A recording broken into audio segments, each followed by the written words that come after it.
Hi boys and girls, welcome to Mini 1A Art School, and today's lesson we are going to be creating this artwork of a watercolor rainbow whale. So the technique today is called watercolor resist. That means you're going to need an oil pastel. We're just going to be using one or two colors. You're going to need some watercolor paints, and can you see these reflective metallic details at the bottom? That's created by gluing strips of foil to give that sort of reflective feature of the waves across the sea. So let's get started on creating this artwork. You can download the template just below on how to draw your whale, but if you don't have that handy, that's okay. We're going to be doing that now.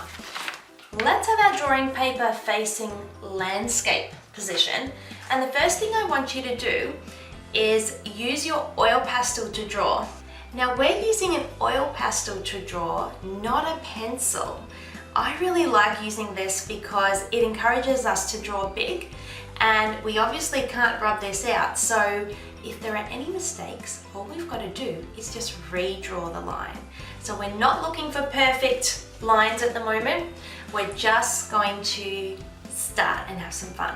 So the first step is to find the very middle spot on your page. So you could put a little dot, or you could fold your page in half and then in half again and just put a point where the middle step is. To create our whale, we are going to start in the middle where our dot is, and we're going to draw a line horizontally across, almost touching the other side of the page, but not quite. Once we have done that, we are going to come down with a little half moon shape, a small one, and then we're going to come down again with a bigger half moon shape. Okay? Once we have done that, we're going to create the body of the whale right up to the tail. So if you like, you can put your little finger where you just left off with your oil pastel and draw it with your finger. Sometimes I like to do that before. So once I have practiced, I'm going to come down in a real curved shape, almost to the corner, but not quite. The next step is to create our tail. So our tail, again, for a whale, could come up to the corner for one fin, and then another fin could come right back over its head. A fin shape up to the corner and then back. And then I'm going to go almost towards the opposite corner and back to the tail. The last step is to join up the tail with the body, just like that. And you can see that I've left a sort of high point here, which is common in this type of whale's back. Now the whale is missing some fins, so let's put that on. Let's take our oil pastel, and underneath this little point, let's maybe put 3 fingers and a little dot. That's where we're going to start our first fin. So with our oil pastel on that mark, we're going to go in the direction of the right hand corner. So we're going to go one really nice long line, and then we're going to come back up to create a fin shape. And then we need the fin that's behind on the other side of the whale. So in front of the fin that we just drew, we're going to draw a triangular shape for the fin behind. Now if you need to pause the video or rewind and replay to draw along or have a little bit of extra time, that's perfectly fine. I really encourage you to do that. Okay, if you're still with me, let's put in some line details to kind of guide us where to put the whale's eye. So the first line detail is up here where this little half moon kind of shape is that we put on the lip of the whale.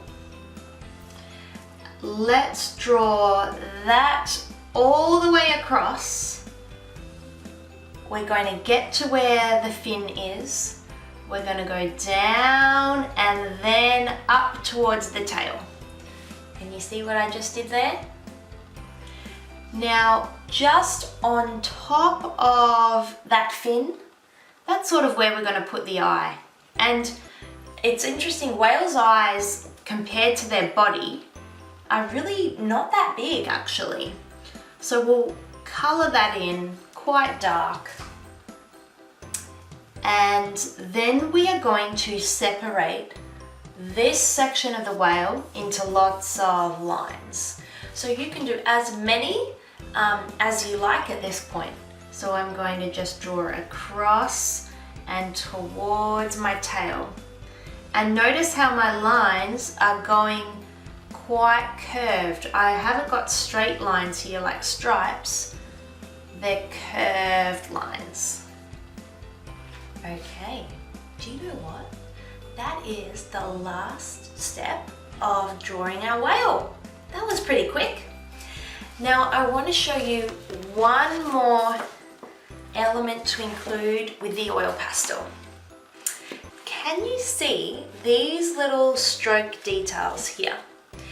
They're created with a white oil pastel, and once we put watercolor over the top, it resists the oil, which means it doesn't get soaked up. So you'll be able to see whatever marks you create with the oil pastel, even if you put your watercolor paint on top. So for this artwork, I used a white one, and you're not really going to be able to see that if I draw it on the page. So I'm going to use a different color, but if you do have white, I really encourage you to do that. And we are going to be using lots of little strokes, starting at the top right corner and coming down and across underneath our whale. So let's try that. I'm going to be using this pinky color so you can see what I'm doing. And I will start by creating lots of little strokes underneath my whale and all the way to the edge. Just like that. So it's a bit of a pattern with some really nice line strokes there. So if you've got your oil pastel, you can start this and fill all this section with some line details.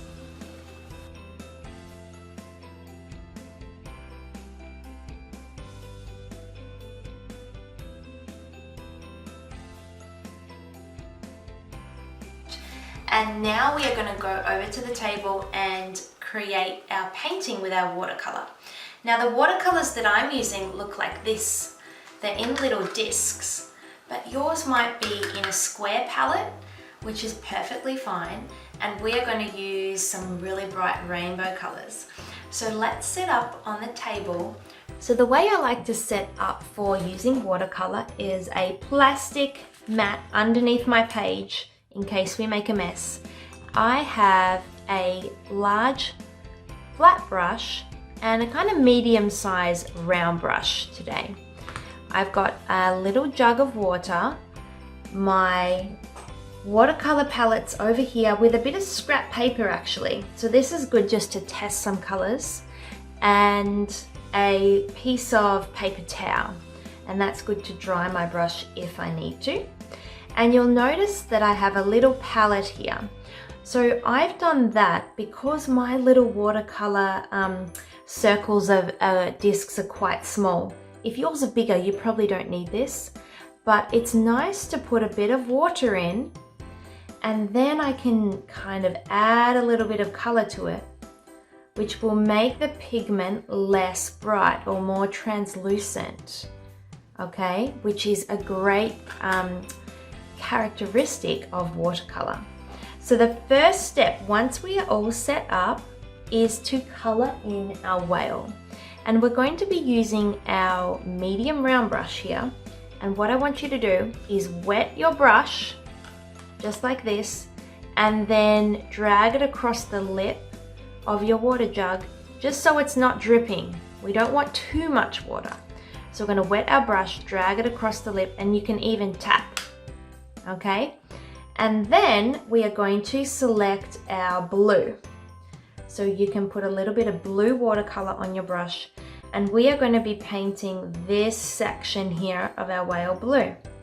So you'll notice as it goes on, I can paint right up to the edge of where my oil pastel is, and you'll see that the watercolor is kind of confined to that section. It doesn't go over the edge of the oil pastel, which is really neat. Now, if I add a tiny little bit of more water to my brush and dip it on to where I've painted, you'll be able to see the little watercolor ink sort of move across the page. And that's how we're going to get this really beautiful watery effect. It's really nice to use watercolor paints with under the sea sort of themed artworks. Once I have a little bit of kind of wet, shiny surface where I've painted, I can put a little bit more blue paint on the edge of my brush, just a tiny bit, and drop it in to where you can kind of see there's a little bit of water on the surface of your paper. And as you can tell, the little ink or the paint is going to move, and I can help it move by just touching the page with my brush and just help it move across the top of my whale in a really random and unique sort of way. So all of our whales are going to look very different because watercolor is going to behave differently for each of us. Now, if I would like a really light blue, all I need to do is put a little bit of more water on my brush. I really want to encourage you to just bring your paintbrush across the lip and tap, because if we make this too soggy and too watery, our paper can rip quite easily.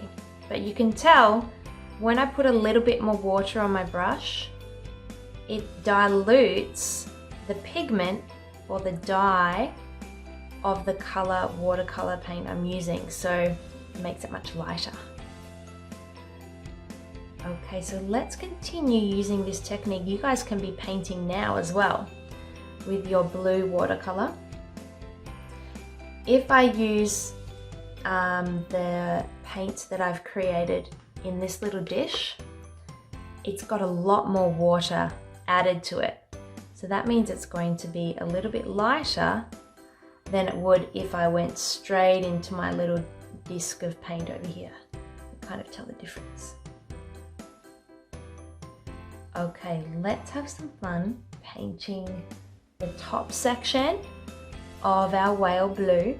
And I want you to paint this fin blue and then this fin blue as well. So you've got 3 blue sections: the top of your whale, the front fin, and the back fin. Let's go.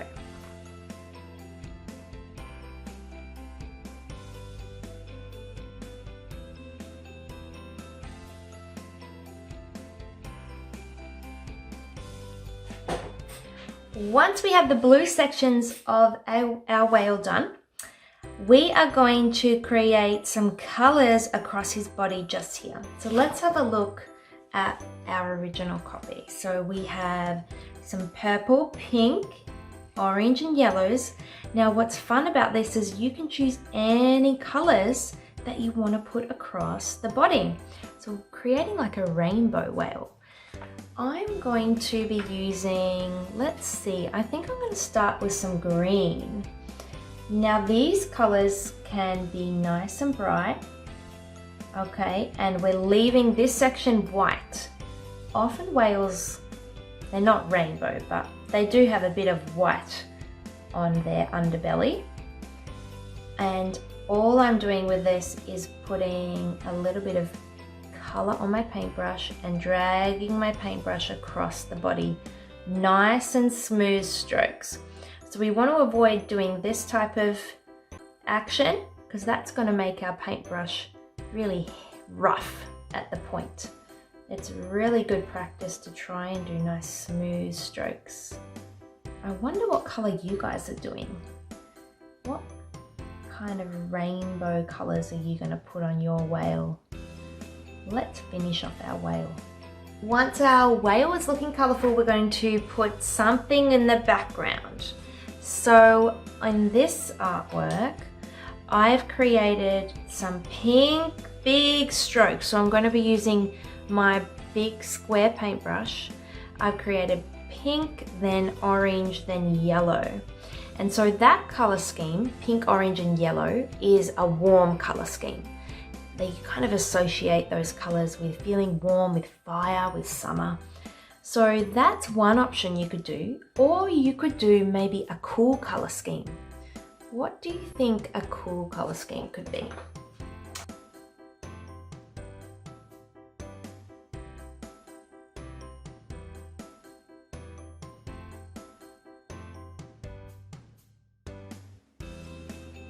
And I'm going to go into my purple watercolor, and my strokes this time are going to be quite long and straight and smooth, and I'm going to go all the way around my page, all the way around. Can you see what is happening with those oil pastel little dashes that I created? They are not blending in at all. The watercolor resists them, so we're still able to see them. Really nice big strokes. Now when you think you've done with one color, I'm going to take my purple watercolor up to the edge of where my little oil pastel dashes are. So I need to go in between here and then up the side of the whale. Once we have done that, then we're going to get another color on my paintbrush. Let's see, I wonder what color you guys have decided to paint. And my strokes are really nice and long. You can use your whole arm to create these big strokes. Okay, I've kind of finished a little bit with my purple, so I'm going to not even wash my paintbrush. I'm going to go into the next color, which is going to be this pinky purple. And then I'm going to go over the top where my purple was. I'm going to put some more pink on my paintbrush and go over the top again. And what that's going to help is this little blend.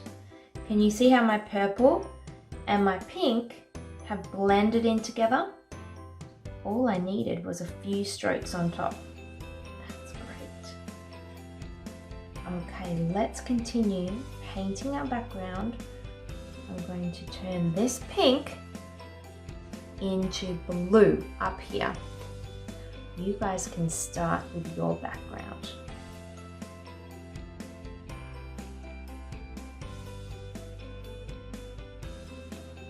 My whale and my background is finished.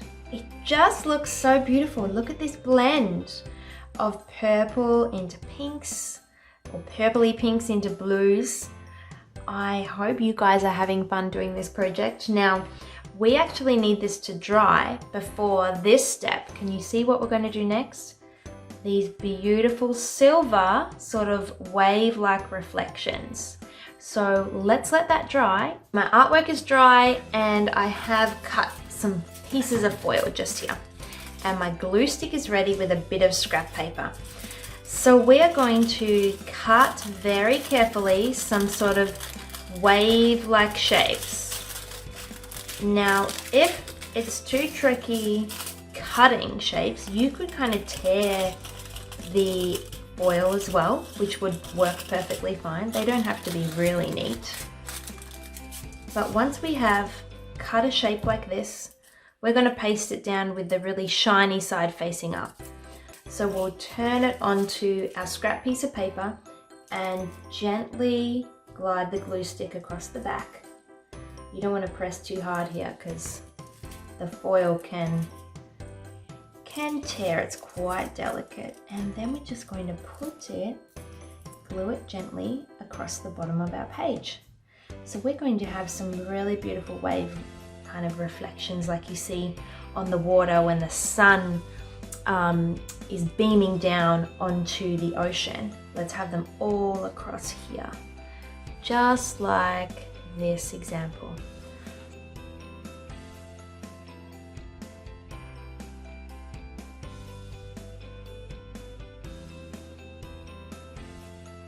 Okay, here's my finished colourful whale. Look how sparkly and reflective those foil pieces are at the bottom. I had so much fun doing this one. I hope you guys did too. So this was my first copy, and then behind me was my first go. I love how I did exactly the same steps, but they came out completely different. Remember to take a photo of yourself holding your artwork and put it in our Facebook group or tag us on Instagram so that we can celebrate the amazing art that you guys are creating. I'll see you next time.